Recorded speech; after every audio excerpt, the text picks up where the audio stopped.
Iran और America के बीच आखिरकार समझौता हो गया है। 3 मुद्दों पर सहमति बन गई है।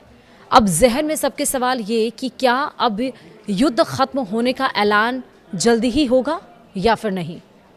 इस वीडियो में यही हम आपको बताएंगे। नमस्कार, आप देख रहे हैं न्यूज़ 18 का डिजिटल प्लेटफॉर्म। मैं हूं आपके साथ श्रुति श्रीवास्तव। ईरान और अमेरिका के बीच अगले 48 घंटे बाद युद्ध खत्म की घोषणा हो सकती है। दोनों के बीच 3 मुद्दों पर सहमति बन गई है। जिनेवा और इस्लामाबाद में बैठक के बाद दोनों देश एक पन्ने का समझौता पत्र जारी कर सकते हैं। इसकी तैयारी शुरू कर दी गई है। किन किन मुद्दों पर हुई है बात, वो विस्तार से समझिए। ईरान और अमेरिका के बीच युद्ध खत्म करने को लेकर सहमति बन गई। दोनों देशों के बीच अगले 48 घंटे में एक समझौते पर हस्ताक्षर करने की उम्मीद है। इसके बाद से आधिकारिक तौर पर दोनों देश इस युद्ध को खत्म करने की घोषणा करेंगे। अमेरिकी आउटलेट एक्सियोस ने व्हाइट हाउस के सूत्रों के हवाले से यह रिपोर्ट दी है, जिसमें कहा गया है कि पहली बार दोनों देशों में समझौते को लेकर सहमति बन गई। रिपोर्ट के मुताबिक युद्ध खत्म करने के लिए दोनों देश एक पन्ने का समझौता पत्र जारी करेंगे। इस पत्र में 3 मुद्दों का जिक्र किया जा सकता है, क्योंकि दोनों के बीच 3 बड़े मुद्दों पर सहमति बन गई है।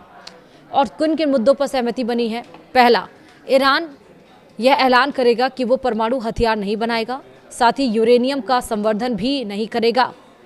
आपको ये भी बताएंगे कि क्या बोला है उसने। उसके पास जो यूरेनियम है उसे पतला करने या ख़त्म करने की घोषणा भी ईरान करेगा।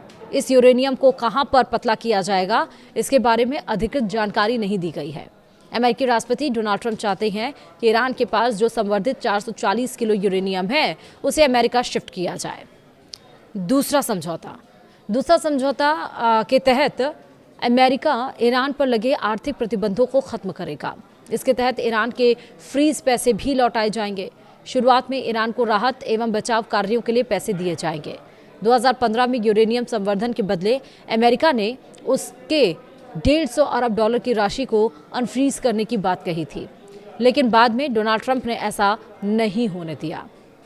तीसरा समझौता, हॉर्मुज पर भी दोनों में सहमति बन गई है। हॉर्मुज नाकाबंदी को पूरी तरह से खोला जाएगा। ईरान भी हॉर्मुज के रास्ते से जहाज़ों को गुजरने देगा। अमेरिका भी किसी को डिस्टर्ब नहीं करेगा। यानी हॉर्मुज का रास्ता अब पूरी दुनिया के लिए आसानी से खुल सकता है। यूएस ईरान के बीच 11 मुद्दों पर अभी भी केस जो पेच है वो फंसा हुआ है। वो क्या है? दरअसल अमेरिकी दूत स्टीव विटकॉफ और जेरेड कुशनेर 14 सूत्रीय समझौते को लेकर ईरान के विदेश मंत्री अब्बास आराक्ची से बात कर रहे हैं। अब तक 3 मुद्दों पर सहमति बन गई है, लेकिन 11 मुद्दों पर पेंच फंसा है।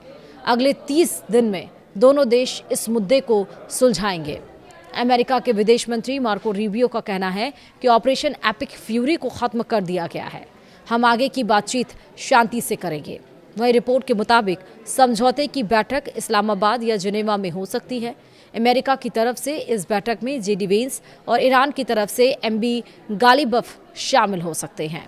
और ये युद्ध अब रुकना भी चाहिए, क्योंकि स्ट्रेट ऑफ हॉर्मुज बंद होने की वजह से जो टेंशन पॉइंट इस युद्ध में बना हुआ था, 1 महीने से ऊपर का ये युद्ध हो गया। 28 फरवरी 2026 से ये युद्ध शुरू हुआ। उसमें दुनिया का 20% तेल आयात किया जाता है और जिस वजह से क्रूड ऑयल कच्चे तेल के दाम बढ़ रहे हैं और कच्चे तेल के दाम बढ़ रहे हैं, जिस वजह से और बाकी अन्य देश, भारत इंक्लूडिंग, उससे प्रभावित हो रहे हैं। फिलहाल बोला तो जा रहा है कि strait of Hormuz, uranium enrichment, इन सारे मुद्दों पर सहमति बन गई है, लेकिन 11 मुद्दे अभी भी हैं जिस पर पेंच फंसा हुआ है। अब जो 11 मुद्दे हैं उन पर कुछ क्लियरेंस होगा, आगे बात बढ़ेगी या नहीं बढ़ेगी। लेकिन एक बात तो साफ है कि ये दोनों ही देश, चाहे ईरान हो या फिर अमेरिका, ये दोनों ही देश अब चाहते हैं कि युद्ध खत्म हो जाए। हालांकि ये उसी प्रस्ताव पर बातचीत हुई है जिसको अभी 2 दिन पहले ईरान ने अमेरिका को 14 सूत्रीय मांगें भेजी थी। इसके पहले भी भेजी गई थी, लेकिन डोनाल्ड ट्रंप ने कोई रिएक्शन नहीं दिया था। लेकिन अब भेजी गई हैं, जिस पे अमेरिका ने बातचीत की और 3 पॉइंट पर सहमति बनी। बाकी जो 11 पॉइंट हैं वो अभी भी अधर में लटके हुए हैं, जिस पर चर्चा की जाएगी। और ये इस्लामाबाद या जिनेवा में मीटिंग होगी, जहां पर अमेरिका की तरफ से जेडी वेंस और ईरान की तरफ से हमने आपको बताया कि एमबी गालिबफ शामिल हो सकते हैं। फिलहाल इस पर नज़र हमारी बनी रहेगी। कोई अपडेट होगा तुरंत आपको बताएंगे। कमेंट में आप अपने राय ज़रूर बताइएगा। शुक्रिया।